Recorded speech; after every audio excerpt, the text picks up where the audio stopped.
Live TV, सच सबसे आगे। दोस्तों, बीजेपी के लिए हर दिन ऐसा लगता है कि नई मुसीबत लेकर आया हो।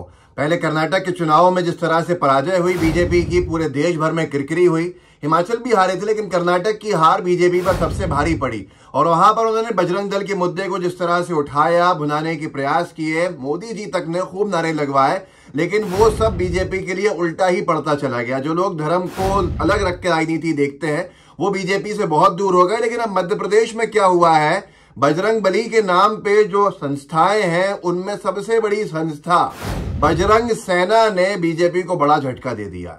मध्य प्रदेश में चुनाव होने वाले हैं। कर्नाटक के बाद मध्य प्रदेश, छत्तीसगढ़, राजस्थान चुनाव में जाते हैं, तेलंगाना, और उससे पहले यानी चुनाव के पूरे मोड में आए हैं ये राज्य। उस चुनाव से पहले ही बीजेपी को बड़ा झटका बजरंग सेना के द्वारा पड़ा है। बजरंग सेना ने जो बजरंग बली के नाम पर अपना संगठन चलाते हैं पूरे प्रदेश भर में, मध्य प्रदेश में उनका नेटवर्क है, प्रदर्शन भी करे हैं, बहुत सारे आयोजन भी करे हैं। उन्होंने बजरंग सेना के नेताओं ने बजरंग सेना का विलय कांग्रेस पार्टी में कर दी। बीजेपी के लिए इससे बड़ा झटका नहीं हो सकता देश भर के अंदर कहीं पर भी कि बजरंग सेना का विलय कांग्रेस पार्टी में हो जाए और कांग्रेस की विचारधारा के साथ सबको लेके चलने की राजनीति के इरादे के साथ बजरंग सेना बीजेपी के खिलाफ काम करने के लिए मैदान में आ जाए। न्यूज 24 ने लिखा है कि बजरंग सेना के कार्यकर्ताओं ने थामा कांग्रेस का दामन, कांग्रेस नेता कमलनाथ ने पार्टी में शामिल किया। प्रदेश अध्यक्ष जो है मध्य प्रदेश में कांग्रेस के, वो कमलनाथ जी हैं। कमलनाथ जी मुख्यमंत्री भी रहे 15 महीने और उनके नेतृत्व में बजरंग सेना का कांग्रेस पार्टी में विलय होना ये शायद ऐतिहासिक होगा अभी तक का, कि बीजेपी की पिच के ऊपर जाके बीजेपी को क्लीन बोल्ड कर डाला हो। और इस पूरे के पूरे सिलसिले के बाद बीजेपी की क्या हालत हो रही होगी। जो बीजेपी के नेता सोच के बैठे होंगे कि कर्नाटक में बजरंग बली का विषय नहीं चला, मध्य प्रदेश के अंदर बजरंग बली का विषय चलेगा क्योंकि हिंदी पट्टी का राज्य है। पर बजरंग सेना का कांग्रेस में विलय होना पूरे बीजेपी के उन नेताओं के अरमानों में पानी फेरने के जैसा है कि जो उन्होंने सोचा हो उसका पूरा उल्टा हो गया। इसीलिए मैं कहता हूं कि मध्य प्रदेश बीजेपी के लिए कर्नाटक से बड़ा खतरा बन चुका है। और क्योंकि यहाँ 2 दशक से बीजेपी की सरकार है, 15 महीने की कमलनाथ जी जब मुख्यमंत्री थे तो कांग्रेस की सरकार ने जो काम किए वो एक बहुत बड़े स्तर पे काम हुआ। शिवराज जी की बीजेपी की सरकार पर भारी पड़ गया। विजय प्रताप सिंह बघेल है, दैनिक भास्कर के करस्पॉन्डेंट है, उन्होंने लिखा है, एक वीडियो डाला है, मैं आपको वीडियो डाल के दिखाता हूं इसमें लगा के, जो विजुअल्स आप देखेंगे बजरंग सेना के विलय होने के। कांग्रेस दफ्तर के अंदर बजरंग सेना ने जो बीजेपी के खिलाफ मोर्चा खोला उसकी तस्वीरें इसमें है। विजय ने लिखा है, कर्नाटक के बाद एमपी इलेक्शन में बजरंग बली राजनीति के केंद्र में। बजरंग सेना ने दिया कांग्रेस चीफ कमलनाथ को समर्थन। बजरंग सेना के राष्ट्रीय संयोजक प्रदेश अध्यक्ष ने थामा कांग्रेस का दामन। ये वीडियो देख लीजिए, आपको समझ में आ जाएगा कि किस तरह से कांग्रेस में बजरंग सेना का विलय हुआ, जिससे बीजेपी को बहुत बड़ा झटका पड़ा है। देखिए इस वीडियो।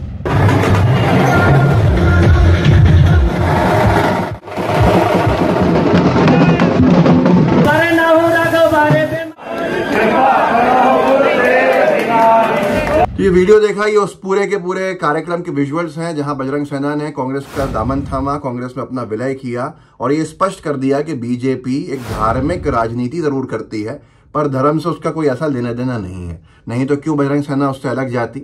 अशरफ हुसैन ने भी लिखा है, उत्तर भारत के एक पत्रकार हैं, कि बजरंग सेना मध्य प्रदेश का कांग्रेस में विलय, प्रदेश कांग्रेस अध्यक्ष कमलनाथ ने किया स्वागत। इन्होंने 4 वीडियो फुटेजेस लगाए हैं जिनका लगभग जो मिश्रण है मैंने आपको इससे पहले दिखा दिया। पूरे के पूरे कार्यक्रम के सूत्रधार बताए जाते हैं दीपक जोशी जी। दीपक जोशी जी कुछ दिन पहले जिन्होंने बीजेपी छोड़कर कांग्रेस ज्वाइन करने का काम किया था, देश भर के अंदर खबर बनी थी कि बीजेपी के पूर्व मंत्री ने कांग्रेस ज्वाइन करी है। और दीपक जोशी जी कैलाश जोशी जी के बेटे हैं। कैलाश जोशी जी मध्य प्रदेश की बीजेपी के मुख्यमंत्री रहे हैं और शायद पहले मुख्यमंत्री थे बीजेपी की सरकार के। बीजेपी का उनको फाउंडिंग मेंबर्स में माना जाता है। तो वो एक बड़ा झटका बीजेपी के लिए था क्योंकि बीजेपी के सबसे बड़े नेताओं के परिवार का कांग्रेस में चले जाना, ये बीजेपी के लिए बड़ा झटका था। और अब वही दीपक जोशी जी को सूत्रधार माना जा रहा है बजरंग सेना का विलय कराने में कांग्रेस में। मतलब बीजेपी को सिर्फ एक नेता के चले जाने से झटका नहीं पड़ा है, बल्कि उस नेता के बाद झटके पर झटके पड़ रहे हैं। और क्या परिणाम होने वाला है मध्य प्रदेश के चुनाव का, ये आप अच्छे से समझ सकते हैं। दीपक जोशी जी ने ट्वीट किया है, लिखा है, पूर्व मुख्यमंत्री प्रदेश कांग्रेस अध्यक्ष आदरणीय कमलनाथ जी की उपस्थिति में बजरंग सेना के साथियों ने प्रदेश कांग्रेस कार्यालय में कांग्रेस पार्टी की सदस्यता ग्रहण की। बजरंग सेना के सभी साथियों ने आज सत्य और सम्मान का साथ दिया। आप सभी का हार्दिक स्वागत, वंदन, अभिनंदन है। अब यहां पर बीजेपी को इतना बड़ा झटका है कि बीजेपी की शायद पुरानी जितने खबरें हैं वो सब वायरल होने लगी हैं सोशल मीडिया के ऊपर, कि कैसे ये सबको भाप चुके थे मोहन भागवत जी कि ऐसा होगा आगे आने वाले समय में, कांग्रेस का साथ देंगे ऐसे सारे संगठन जो बीजेपी के लिए काम करते आए। तो मोहन भागवत जी ने मुसलमानों को अपनी तरफ खींचने का शुरू कर दिया था काम, जिसकी खबरों का एक कोलाज है ये, जिसमें उन्होंने कहा था मुस्लिमों के बिना हिंदुत्व नहीं, ये कहना था भागवत जी का। हम कहेंगे कि मुसलमान नहीं चाहिए तो हिंदुत्व भी नहीं बचेगा, ये कहना था भागवत जी का। हिंदुत्व में मुस्लिम पराये नहीं है, ये कहना है भागवत जी का। ये सारी खबरें आज बहुत प्रासंगिक हो जाती हैं, बड़ी इंपॉर्टेंट हो जाती हैं, बहुत ज़रूरी हो जाती हैं, बहुत उनका महत्व बढ़ जाता है कि ये क्यों आज बीजेपी को इस तरफ जाना पड़ रहा है, क्योंकि बीजेपी की हालत खराब हो चुकी है। अब बहुत से लोग कहेंगे कि बजरंग सेना कहाँ आ गई।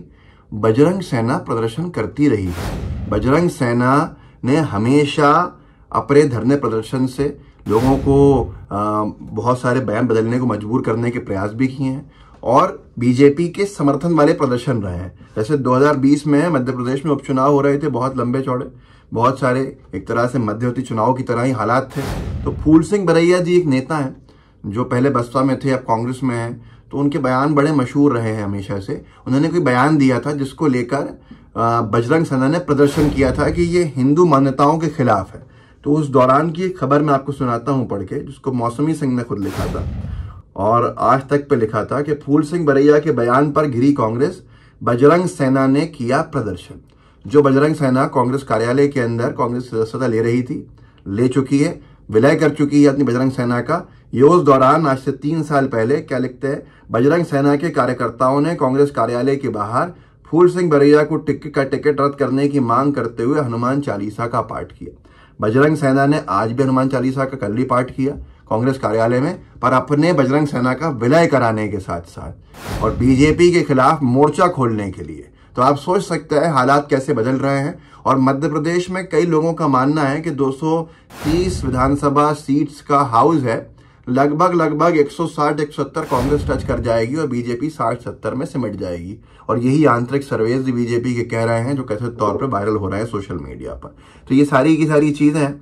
इस वीडियो को आगे बढ़ाइएगा, लोगों को जागरूक कीजिएगा, व्हाट्सएप ग्रुप्स होंगे उनमें शेयर कर सकते हैं और बताइए कर्नाटक की तरह मध्य प्रदेश भी बीजेपी के हाथ से निकल रहा है। बीजेपी के अपने बीजेपी को छोड़ रहे हैं और इससे बड़ा झटका बीजेपी के लिए और बीजेपी की उस लाइन की राजनीति के लिए कुछ नहीं हो सकता है। व्हाट्सएप ग्रुप्स होंगे उनमें शेयर कीजिएगा, लाइव टीवी को सब्सक्राइब भी कीजिए, बेल आइकन भी दबाइए। जय हिंद, जय भारत। द लाइव टीवी, सच सबसे आगे।